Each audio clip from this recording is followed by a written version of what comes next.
117 বছর ধরে চলে আসা একটা খেলা যা শুধুমাত্র কোনো প্রতিযোগিতা না বরং রীতিমতো একটা উৎসব। আসেন আপনাদের নিয়ে যাই চট্টগ্রামের লালদিঘির ময়দানে এবং একসাথে উইটনেস করি ঐতিহাসিক জব্বারের বলি খেলা।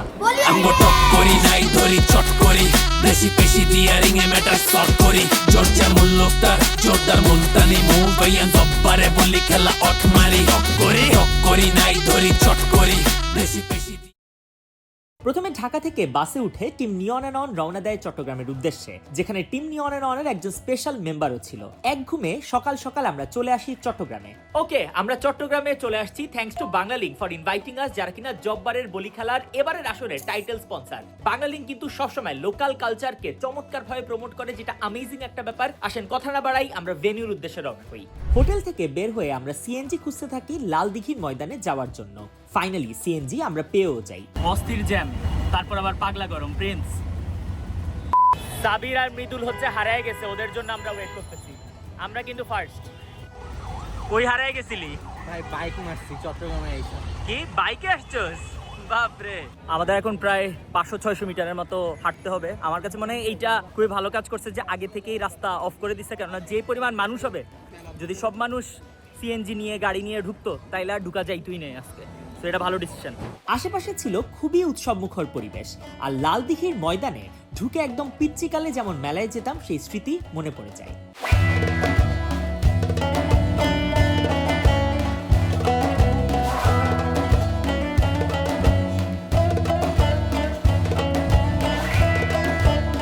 ওকে, মেইন ভেনিউতে আমরা পৌঁছায় গেছি। মানুষজন এখনো অনেক বেশি আসে নাই। আমার কাছে মনে হয় যত সময় গড়াবে মানুষের পরিমাণ আরো অনেক বেশি বাড়বে, কারণ এইটার যে পাগলামি সেটা জাস্ট অন্য লেভেলের। সো ইয়া, ভেরি এক্সাইটেড দেখার জন্য যে এটা কতটুকু ক্রেজি হয়। কিছুক্ষণের মাঝেই আশেপাশে মানুষ দিয়ে একদম ভরে যায়।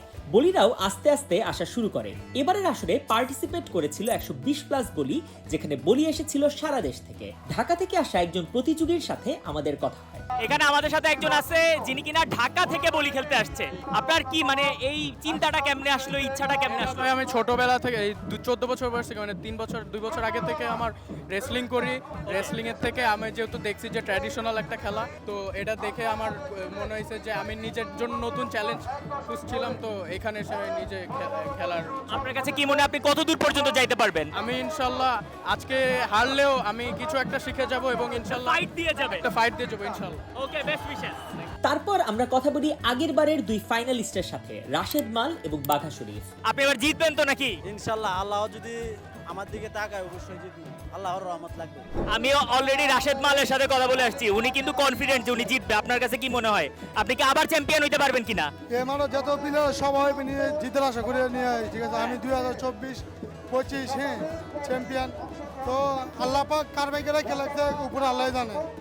তো আমি আল্লাহর প্রতি ভরসা নিয়ে আশাবাদী, আল্লাহর প্রতি ভরসা রেখে আল্লাহ রাসূলের নাম নিয়ে আল্লাহ দিলে আমিও আশাবাদী আমি চ্যাম্পিয়ন হবো, হ্যাট্রিক করবো। বাঘা শরীফও খুবই কনফিডেন্ট নিজের টাইটেল ডিফেন্ড করার ব্যাপারে। বাই দ্য ওয়ে, বাংলালিংক ছিল এবারের আসরের টাইটেল স্পন্সর এবং 12তম বার বাংলালিংক এই টাইটেল স্পন্সর হলো। এ থেকে বোঝা যায় লোকাল কালচারকে প্রমোট করে আরো বেশি মানুষের কাছে পৌঁছে দেওয়ার কাজটি চমৎকার ভাবে করছে বাংলালিংক। এছাড়াও টফি এবারের জব্বারের বলি খেলার আসর সরাসরি স্ট্রিম করেছে তাদের প্ল্যাটফর্মে, যার কারণে আরো বেশি মানুষের কাছে পৌঁছে গেছে এই প্রতিযোগিতা।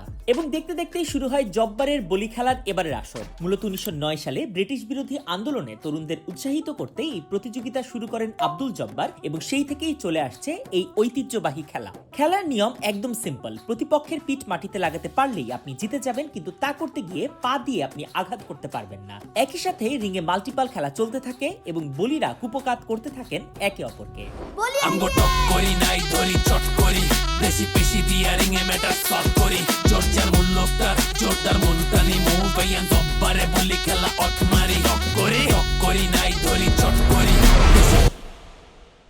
দেখতে দেখতে চলে আসে কোয়ার্টার ফাইনাল এবং সেমিফাইনাল, যেখানে বাকি সব বলিকে ঘায়েল করে ফাইনালে উঠে যান বাঘা শরীফ এবং রাশেদ মাল। দুইটা খেলা একসাথে চলতেছে এবং এখন ময়দানে একই সাথে আগের বারের দুই ফাইনালিস্ট বাঘা শরীফ আর রাশেদ মাল দুজন ডিফারেন্ট দুই বলির সাথে হচ্ছে কম্পিট করতেছে। দেখা যাক এই দুইজনের মাঝে আবার ফাইনাল হয় কিনা এবারের আসরে।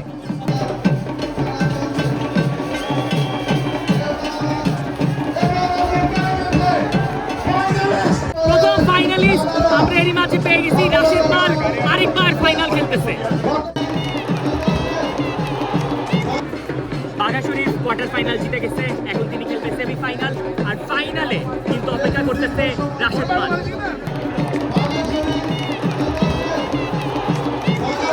এবং এরই মাধ্যমে রাশেদ মাল এবং বাঘা শরীফ আবার ফাইনাল খেলবে, সুতরাং আনফিনিশড বিজনেস আছে কিন্তু।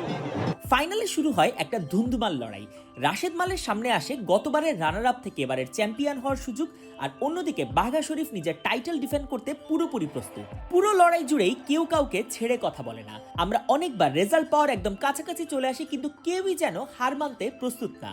30 মিনিটের উপরে চলে লড়াই এবং ফাইনালি নিজের টাইটেল ডিফেন্ড করে এবারের আসরের চ্যাম্পিয়নও হয়ে যান বাঘা শরীফ। এবং এরই মাধ্যমে শেষ হয় আমাদের জব্বারের বলি খেলা দেখার এক্সপিরিয়েন্স। সত্যি কথা বললে ঢাকা থেকে শুধুমাত্র এই খেলা দেখার জন্য চট্টগ্রামে আসা ওয়াজ ওয়ার্থ ইট। মানুষের এই খেলাকে কেন্দ্র করে যে পাগলামি এবং বলিদের যে ডেডিকেশন, তা আসলেই প্রশংসার যোগ্য। আরেকবার ধন্যবাদ জানাতে চাই বাংলা লিংকে আমাদের ইনভাইট করার জন্য এবং লোকাল কালচারের পাশে থাকার জন্য। ভিডিওটা কেমন লাগছে এটা আমাদেরকে কমেন্টে জানাইয়েন। এই টাইপের ভিডিও আরো দেখতে চান কিনা সেটা কমেন্টে জানাইয়েন, আর ভিডিওটা ভালো লাগলে শেয়ার করে দিয়েন। ধন্যবাদ।